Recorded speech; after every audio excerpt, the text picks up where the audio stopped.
Let's see, children, what is the next one trying to say? In figure, AB parallel to CD parallel to EF. Okay, AB is parallel to CD parallel to EF. Find X and AE. We need to find out the value of X and AE. Once I get X, don't you think so? I just need to add it with 12. Collinearity, right? So we just write down the values. What is BD given to us? BD is given to me as 8, DF given to me as 4, AC being 12, C is X. Everything under one roof given. What else given to us? So immediately the three parallel lines are given to you. So by this time there are many who have already done the sum. Which property you are going to make use of? By the property of intercept made by three parallel lines. Since AB parallel to CD parallel to EF, right? If you want, you can write down AC and BF as transversal. By the property of intercept made by the property of intercept made by three parallel lines. What do we say? AC by CE.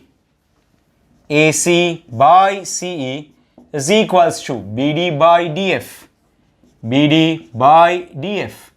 Those who wanted to use the second form can always go for that also. AC by BD, AC by DF. I hope you remember I gave you two forms when we did by the property of intercept made by three parallel lines.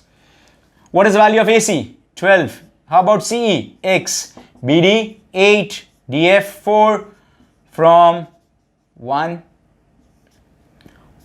times 2 times. Bring this 2 down. X is equals to 12 by 2. X is equals to 6. Let this be equation number 2. We are done with X. We want AE also. I'll just write down here also. AE is equals to how much? AC plus CE. What is the reason? Yeah, very true. A dash C dash E, collinearity. AC 12, C just now we got it 6.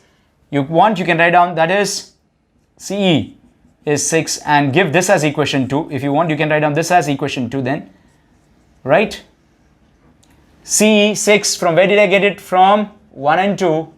1 and 2. Answer is 18 units. If nothing mentioned, please do write down units. Nothing mentioned, please do write down units. Units here also. Units. We are done with the value of X. We are done with the value of AE also. Simple.